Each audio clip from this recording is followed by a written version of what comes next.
Security guards moved through the corridor of Whitmore Military Medical Center at 2:00 inches the morning, their boots echoing against polished floors as they dragged a janitor toward the exit. The man in the gray uniform offered no resistance, his mop bucket abandoned near room 417. A woman in her 50 stood watching, arms crossed, her posture radiating the kind of authority that came from decades of giving orders that were never questioned. She made no move to intervene. Then the door to room 417 opened, and a young woman stepped into the hallway, her hospital gown loose against thin shoulders, her voice raw but unmistakable. "Mom, stop. That's Marcus. That's his name." Marcus Dye had spent the better part of 4 years perfecting the art of invisibility. He worked the night shift at Whitmore Military Medical Center in Northern Virginia, pushing his cleaning cart through corridors where generals recovered from surgery and colonels underwent chemotherapy, and the daughters of powerful people fought battles no one talked about in press conferences. He had learned early that survival in places like this meant keeping your head down, your voice soft, and your opinions locked somewhere no one would ever find them. He was 34 years old, a single father, and he had exactly one priority in life: a 7-year-old daughter named Lily, who believed her father hung the moon, even though he came home smelling like industrial disinfectant and floor wax. Marcus had not always been a janitor. There had been another life before this one, a life that included a modest house in Charlottesville and a wife named Dana who laughed at his terrible jokes, and a future that seemed as solid as concrete. Then Dana got sick. Then Dana got worse. Then Dana was gone. And Marcus discovered that grief had a way of dismantling everything you thought you knew about yourself. He sold the house to pay the medical bills. He moved Lily to a small apartment in Arlington. He took the first job he could find that offered health insurance and didn't require him to explain the 2-year gap on his resume, where he had done nothing but hold his wife's hand and watch her disappear. The night shift suited him. Lily stayed with Mrs. Patterson next door until he got home at 7:00 inches the morning, and he could sleep while she was at school, and their evenings belonged entirely to each other. Homework at the kitchen table, macaroni and cheese from the blue box, because Lily insisted the orange box tasted wrong. Stories before bed about brave knights and clever princesses who saved themselves. Marcus had built a small life, a careful life, a life where no one expected anything from him except clean floors and empty trash cans. Whitmore was not like other hospitals. The patients here came from a world Marcus had only glimpsed from a distance, a world of motorcades and security clearances and family names that appeared in history books. He learned quickly which doors to knock on and which to avoid, which nurses would share leftover cafeteria food, and which ones would report you for taking an extra 5 minutes on your break. He learned the rhythms of the place, the quiet hours between midnight and 3, when the hallways belonged to him and his thoughts, and the soft squeak of his cartwheels. Room 417 was different. The patient there had been admitted 6 months ago, and unlike most of the high-profile cases who came and went within weeks, she remained. Marcus knew only what the rumor mill provided. Her name was Sophia Callahan. She was 26 years old. Her mother was General Catherine Callahan, deputy commander of the Defense Intelligence Agency, one of the most powerful women in the American military.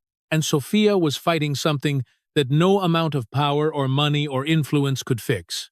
Something that lived inside her own mind and dragged her under without warning.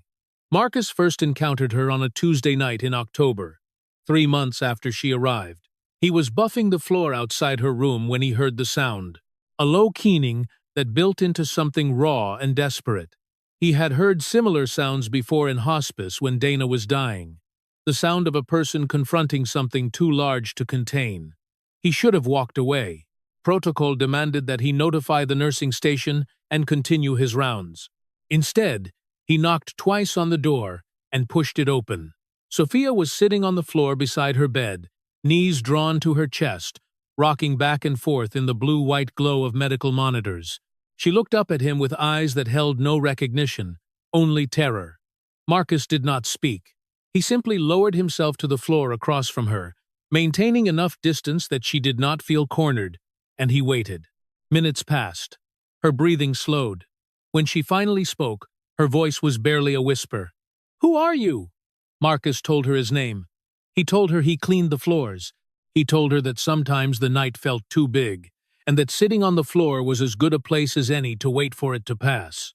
Sophia stared at him for a long moment. Then she nodded, and something shifted in her expression. Some wall lowering just enough to let him see the person behind the panic. That was how it began. Over the following weeks, a pattern emerged that neither of them acknowledged directly. Marcus would arrive at room 417 during his rounds, usually around 1 inch the morning. Sometimes Sophia was asleep, and he would simply empty her wastebasket and move on. But more often, she was awake, sitting in the chair by the window or pacing the small space between her bed and the door. On those nights, he would pause his work. They would talk, or more accurately, she would talk, and he would listen. She told him about the pressure of growing up as Catherine Callahan's daughter, about expectations so heavy they had crushed something essential inside her. She told him about the first breakdown at 22, the second at 24, the current admission that had stretched into months because nothing seemed to work, and no one knew what to do with a patient who did not respond to standard protocols. Marcus never asked probing questions. He never offered advice or empty reassurances. He simply listened, nodding occasionally, asking only enough to show that he was present. His gift, if it could be called that, was the ability to make people feel heard without requiring anything in return. He had developed this skill during Dana's illness, sitting through countless appointments where doctors spoke in jargon and statistics, while his wife's eyes begged for someone to simply acknowledge her fear. One night in December, Sophia's psychiatrist recommended transferring her to a more specialized facility in Connecticut. The episode that followed lasted 3 hours and left her sedated and strapped to her bed. When Marcus arrived for his shift that night, he found her awake, the restraints removed, but the fear still visible in every line of her body. She looked at him with something approaching desperation. "Please don't let them take me away." Marcus sat with her until 4 inches the morning, long past the end of his scheduled rounds. He told her about Lily, about the apartment with the leaky faucet he kept meaning to fix, about the way his daughter insisted on naming every bird that visited their window feeder. By the time he left, Sophia was calm. The transfer was postponed. 2 weeks later, the night supervisor offered Marcus a promotion. A position had opened on the day shift in the administrative wing. Better hours? Better pay? A chance to move up? Marcus declined. He told the supervisor he preferred nights, preferred the quiet, preferred the solitude. What he did not say was that he had made a silent promise to a young woman in room 417, a promise to be present in the small hours when the darkness pressed close. The supervisor shrugged and moved on. In a hospital this large, one janitor's career preferences barely registered. Sophia noticed the change in his schedule, or rather, the lack of change. "You could have left," she said one night. "You could have moved to days." Marcus finished emptying her trash before answering. "Days are too loud." Sophia almost smiled. That was not a real answer. "No," Marcus agreed. It was not. They looked at each other in the dim light of her room, and something passed between them that neither needed to name. General Catherine Callahan visited her daughter every Sunday afternoon at precisely 2. She arrived in a black government SUV with tinted windows flanked by aides who waited in the corridor while she spent exactly 90 minutes in room 417. Marcus had never seen her during these visits. His shift did not begin until 11 at night, long after the general had returned to whatever secure facility housed her office. But he knew about the visits from the nursing staff, from the way Sophia's demeanor shifted on Sunday evenings, oscillating between desperate hope and familiar disappointment. The first time Catherine noticed Marcus, it was not during a visit. It was during an unscheduled late-night arrival sometime in February when intelligence briefings had kept her at the Pentagon until midnight, and guilt had driven her to make the 40-minute drive to Whitmore despite the hour. She strode through the corridor outside room 417 and found it blocked by a janitor's cart. Marcus looked up from his mopping to find a woman staring at him with a kind of calculated assessment usually reserved for threat evaluations. The general said nothing. She simply stepped around the cart and entered her daughter's room.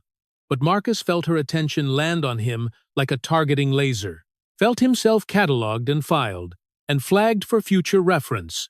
He finished his mopping and moved on, but the back of his neck prickled for the rest of his shift. The following Sunday, Sophia mentioned it. "My mother asked about you." Marcus paused in his work, waiting. Sophia's voice carried a strange mixture of amusement and warning. She wanted to know why the night janitor was always outside my room. She used the word always. Marcus absorbed this information. "What did you tell her?" Sophia turned to look out the window at the parking lot below. "I told her you were doing your job, that the floor does not clean itself." Marcus nodded slowly. That was the truth. "Yes," Sophia agreed, but she did not like it. "My mother does not like things she cannot control. And you, Marcus Dye, are something she cannot control." The conversation that followed between Catherine and Sophia took place the next Sunday afternoon. Marcus was not present, but he learned about it later from the way Sophia sat rigid in her chair that evening, her fingers gripping the armrests like she was bracing for impact. "My mother thinks you are inappropriate," she said without preamble. When Marcus entered the room, Marcus waited. Sophia continued, her voice flat. "She says it is not normal for a cleaning staff member to spend so much time in a patient's room. She says there are concerns. She says she is going to speak with hospital administration." Marcus set down his supplies. "What do you think?" Sophia finally looked at him. "I think my mother has spent her entire career commanding people, and she does not know how to exist in a situation where commands do not apply. I think she loves me in the only way she knows how, which is to control everything around me, in the hope that control will keep me safe. And I think she is wrong about you." She paused. "But being wrong has never stopped my mother before." The weeks that followed carried an undercurrent of tension that Marcus felt every time he turned a corner. He noticed security guards paying more attention to his movements. He noticed his supervisor asking questions about his rounds, questions that had never been asked before. He noticed the way conversations stopped when he entered the break room. Someone was watching. Someone was waiting. And Marcus understood with the certainty of a man who had learned to read institutional weather patterns that his quiet life was about to become significantly less quiet. The night it happened was a Thursday, in late March. Marcus was finishing his rounds in the East Wing when his radio crackled with an alert. "Room 417. Patient in distress." He abandoned his cart and moved through the corridors faster than protocol allowed, arriving to find two nurses attempting to calm Sophia, who had somehow wedged herself into the corner between her bed and the wall. Her breathing was rapid and shallow, her eyes unfocused, her hands clawing at the wallpaper as if trying to dig through to somewhere else. Marcus did what he had done before. He lowered himself to the floor outside her corner, giving her space, giving her time. The nurses watched, uncertain. One of them moved toward the medication cart. "Wait," Marcus said. The word came out quiet but firm. "Just wait." The nurse hesitated. Minutes passed. Sophia's breathing began to slow. Her hands stopped, their frantic scratching. She looked at Marcus, and recognition flickered in her eyes. "You came." "I heard the code," Marcus said simply. Sophia's face crumpled. She did not cry. She simply crumpled like a structure that had been holding itself upright through sheer force of will and had finally run out of strength. She was calm enough to return to bed 20 minutes later. Marcus stayed another hour, sitting in the chair by the door, watching the monitors track her vital signs as she drifted toward something resembling sleep. He did not notice the security camera in the corner of the room, its red light blinking steadily. He did not notice the timestamp being logged, the footage being flagged, the report being generated and routed to a terminal in an office where General Catherine Callahan reviewed every piece of information related to her daughter's care. The summons came 3 nights later. Marcus was mopping the corridor outside the cafeteria when 2 security guards approached, their expressions professionally blank. "You need to come with us." Marcus set down his mop. "May I ask why?" The taller guard shook his head. "Just come with us." They walked him through the hospital like a prisoner, 1 guard in front, 1 behind. Their pace brisk enough that Marcus had to work to keep up. They did not take him to his supervisor's office. They did not take him to human resources. They took him to a conference room on the 4th floor, where General Catherine Callahan sat alone at the head of a long table, a manila folder open in front of her. The general did not invite him to sit. She did not introduce herself. She simply looked at him with the same assessing gaze she had turned on him months ago in the corridor, and she began to speak. "You have been spending unauthorized time in my daughter's room. You have been engaging in conversations that are not part of your job description. You have been present during medical episodes when you should have notified staff and removed yourself from the situation." Marcus said nothing. Catherine continued, "I have reviewed the security footage. I have spoken with the nursing staff. I have compiled a record of your interactions with my daughter, and I have concluded that your behavior constitutes a violation of hospital policy and potentially a threat to patient welfare." Marcus absorbed her words. He had known this moment would come. He had known it the first time he sat on the floor of room 417 and waited for a terrified young woman to remember how to breathe. What he had not known was how it would feel, standing here in a conference room designed to intimidate, listening to someone reduce months of careful attention into a list of policy violations. "General Callahan," he said finally, "I understand your concern, but with respect, your daughter was having a panic attack. The nurses were about to sedate her. I helped her calm down without medication. That is what happened." Catherine's expression did not change. "You are a janitor, Mr. Darty. You are not a therapist. You are not a nurse. You are not qualified to make decisions about my daughter's care." Marcus met her Gaza. "I am a person who was present when she needed someone to be present. I do not believe that requires a qualification." The silence that followed lasted nearly a minute. Then Catherine closed the folder in front of her and stood. "You are being reassigned to the maintenance facility on the South Campus. Your access to the main hospital building has been revoked, effective immediately. Security will escort you to collect your personal belongings." Marcus did not argue. He did not defend himself further. He simply nodded and turned toward the door where the two guards were waiting to escort him out. They were halfway down the corridor toward the service elevator when he heard it, a door opening behind them, footsteps unsteady but determined, and then a voice raw from disuse and medication, cutting through the institutional hush like a blade. "Mom, stop!" Marcus turned. Sophia stood in the doorway of her room, one hand braced against the frame for support. Her hospital gown rumpled, her feet bare against the cold tile. She was looking past Marcus, past the security guards, directly at her mother, who had emerged from the conference room and frozen mid-stride. "That is his name," Sophia said. Her voice carried the particular clarity of someone who had decided to stop being afraid. "That is Marcus Darty. He served 2 tours in Afghanistan as a combat medic before his wife got sick. He has a daughter named Lily, who is 7 years old and wants to be a veterinarian. He is the only person in this building who has ever looked at me like I am a person instead of a problem to be solved." Her breathing was rapid, but her words remained steady. "He is the reason I am still standing here. Mom, he is the reason I did not ask for the transfer to Connecticut. He is the reason I have not given up. So whatever you think you are doing right now, whatever you think you are protecting me from, you need to stop because you are wrong." The corridor had gone absolutely silent. The security guards stood frozen, uncertain whether to continue their assigned task. General Catherine Callahan stared at her daughter with an expression Marcus could not read, something shifting behind her eyes that might have been shock or recognition, or the first fracture in a wall built over decades. Marcus had never told anyone at Whitmore about his military service. He had never told anyone about Dana's illness, about the desperate months when he had learned to read vital signs and administer medications because the home health aide could only come 3 times a week. He had buried that part of himself beneath the gray uniform and the cleaning cart, beneath the careful anonymity of a man who had decided that invisibility was the safest way to survive. But Sophia had seen through it. She had listened to the stories he told her about Lily, about the apartment, about the small rituals that kept his grief at bay, and she had heard what he was not saying.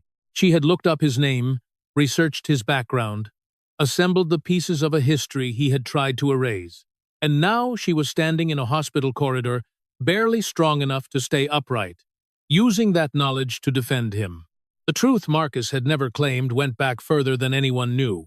4 years ago, before Dana got sick, before Lily started school, Before he became a man who pushed a mop through military hospital corridors, Marcus had been driving through Georgetown on a rainy night in April. He had been coming home from a job interview, another attempt to restart the career he had put on hold when Dana's symptoms first appeared. The rain was heavy, visibility poor, and he almost did not see the woman on the pedestrian bridge over Rock Creek Parkway. She was standing on the wrong side of the railing, her white blouse plastered to her skin, her face turned up toward the sky like she was waiting for something. Marcus pulled over. He did not think about protocol or liability, or the proper way to approach someone in crisis. He simply got out of his car and walked toward her, his voice calm and steady, the voice he had used in Afghanistan when wounded soldiers needed someone to tell them they would make it through. He did not know her name. He did not ask. He simply stood on the bridge in the rain, keeping his distance, talking about nothing in particular. The weather, the way the creek sounded when it ran high, the small coffee shop on M Street that made the best cuisance he had ever tasted. After 20 minutes, she climbed back over the railing. After 30 minutes, he walked her to his car and drove her to Georgetown University Hospital. He gave the intake nurse his name and number in case anyone needed to reach him. And then he drove home and never spoke of it again. 3 months later, Dana was diagnosed. The world narrowed to doctor's appointments and treatment plans, and the slow, terrible process of watching someone you love disappear. Marcus forgot about the woman on the bridge. He forgot about a lot of things during those years, buried them beneath the weight of caregiving and grief and the desperate need to keep moving forward. He did not recognize Sophia Callahan when she arrived at Whitmore. She was thinner, her hair a different color, her face marked by years of medication and therapy, and the particular exhaustion of fighting a battle that never quite ended. But she recognized him. She recognized him the first night he knocked on her door, the first time he sat on the floor across from her and waited for the panic to pass. She had known who he was from the beginning, and she had said nothing. She had kept his secret as carefully as he kept hers, understanding somehow that he did not want credit or recognition or gratitude. He wanted only to be present. He wanted only to matter in the way that mattered least to the world and most to the people who needed it. Now, Lily's question echoed in Marcus's mind, a question she had asked 6 months ago when he told her he was staying on the night shift instead of taking the promotion. "Daddy, why do you let people forget about you?" He had not known how to answer then.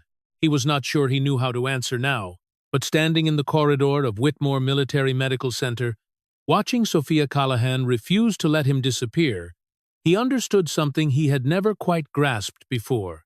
The eraser he had chosen was not protection. It was surrender. And some people, some stubborn, beautiful people, refused to let you surrender. General Catherine Callahan had not moved. She stood in the corridor outside the conference room, watching her daughter with an expression that had shifted from shock to something more complicated. Marcus recognized that expression. He had seen it on his own face in the mirror during Dana's final weeks, the look of someone realizing that everything they thought they understood was built on foundations that had already crumbled. Catherine had spent 30 years in military intelligence.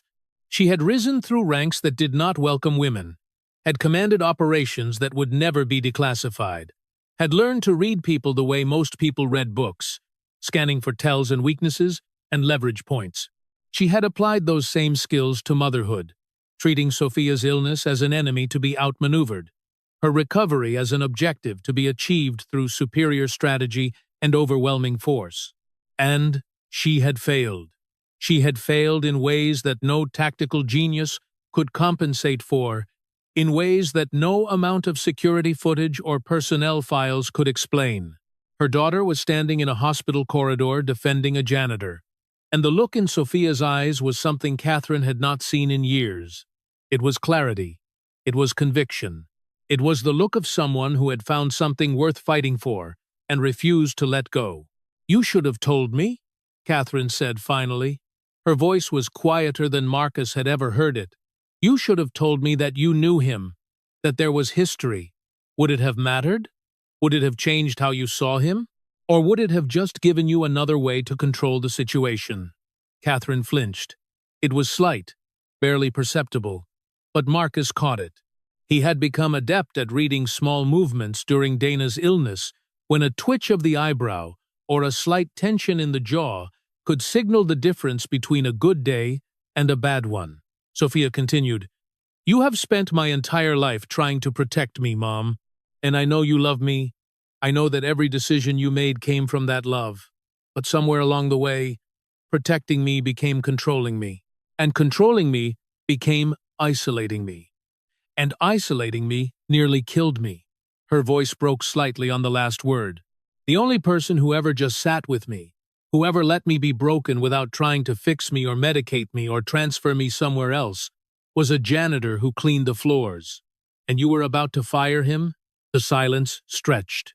Security guards shuffled uncomfortably. Somewhere down the corridor, a monitor beeped. Catherine Callahan, deputy commander of the Defense Intelligence Agency, faced her daughter and did something Marcus suspected she had not done in years. She lowered her defenses. "I am sorry." The words came out rough, unpracticed. "I am sorry that I made you feel controlled instead of loved. I am sorry that I did not see what you needed. I am sorry about Mr. Doherty." Catherine turned to look at Marcus, and her expression held something that might have been respect. "I am sorry about a great many things."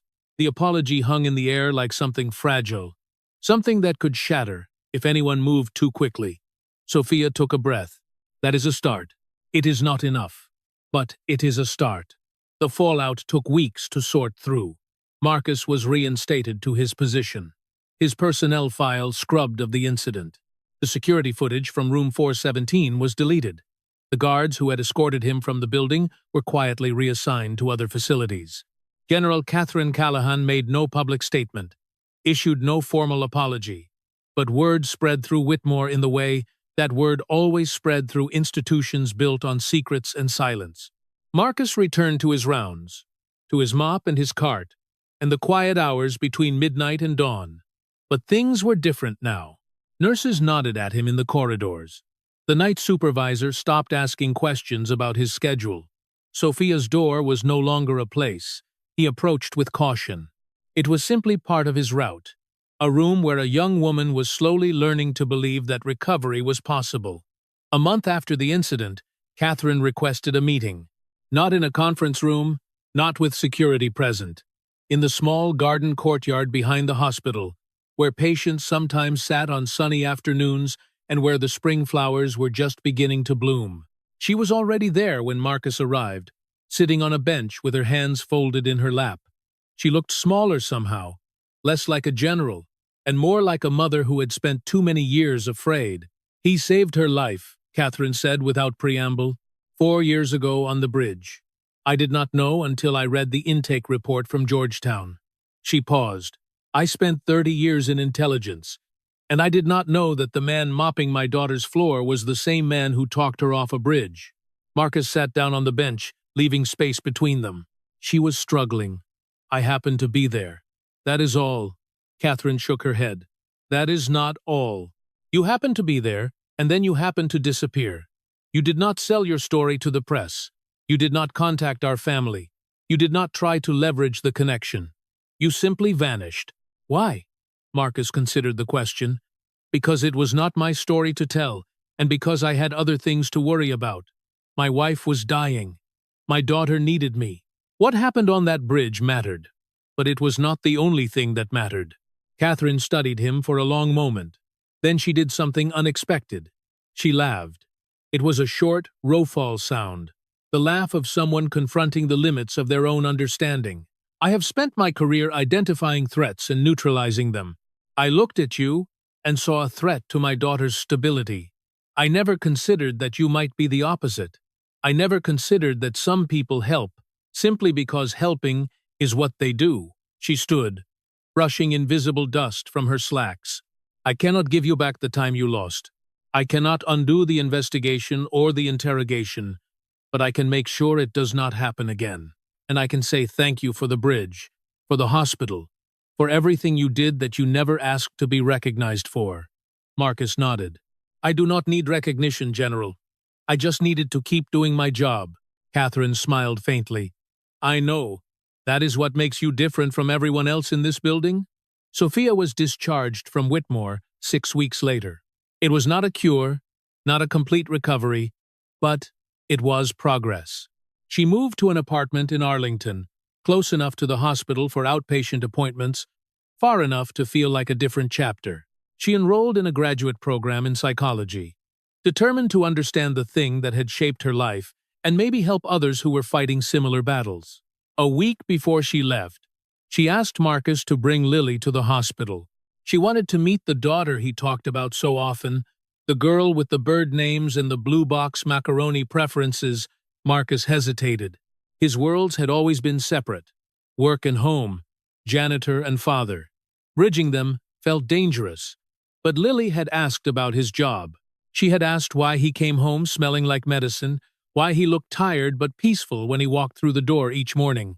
And Marcus realized that keeping her separate from this part of his life was its own kind of eraser, its own form of disappearing. They met in the garden courtyard on a Saturday afternoon. Lily wore her favorite yellow dress, the one with the sunflowers on the hem. Sophia wore jeans and a sweater, looking healthier than Marcus had ever seen her. The two of them sat on the bench where Marcus had talked with Catherine, and they fed crackers to the sparrows that gathered near the fountain. "Your daddy talks about you all the time," Sophia said. "He says, you name all the birds at your window." Lily nodded seriously. "The red one is Fernando. The brown one is Miss Peyton. The really tiny one is Gregory Jr." Sophia smiled. "Why Gregory Jr.? Because there was a Gregory Sr., Lily explained. "But he flew away.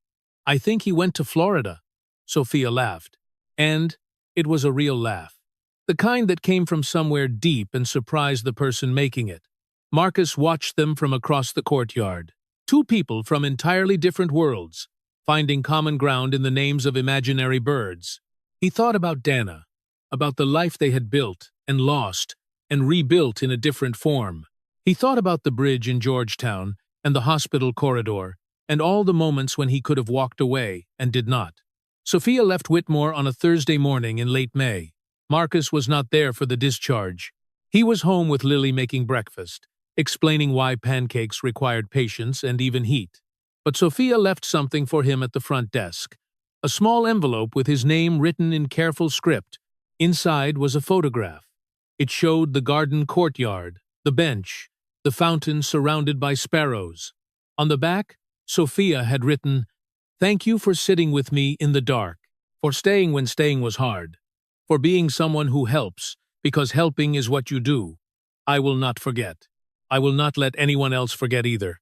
Months passed. Summer faded into autumn, autumn into winter. Marcus continued his rounds at Whitmore, continued his quiet life with Lily, continued being a man who cleaned floors and listened when listening mattered. But something had changed. He carried himself differently. He met people's eyes in the corridors. He answered questions about himself, without deflecting to the weather or the floor wax or the broken handle on the utility closet. He had spent years training himself to disappear, to become invisible, to exist in the margins where no one expected anything and no one remembered his name. Sophia had refused to let that stand. Catherine had been forced to see him as a person instead of a variable, and slowly, reluctantly, Marcus began to see himself that way too. The invitation arrived in December, a heavy cream envelope with embossed lettering addressed to Marcus Darty and family. Inside was a card requesting his presence at a dinner in Alexandria, hosted by General Catherine Callahan and her daughter Sophia. No security clearance required. No agenda, just dinner. Lily helped him pick out a tie. She rejected 3 options before settling on the dark blue one with tiny stars, declaring it appropriately serious but not boring. Marcus put on the only suit he owned, the one he had bought for Dana's funeral and worn exactly twice since then. He looked at himself in the mirror and saw a man he barely recognized. Not a janitor, not a widower, just a man going to dinner with people who knew his name.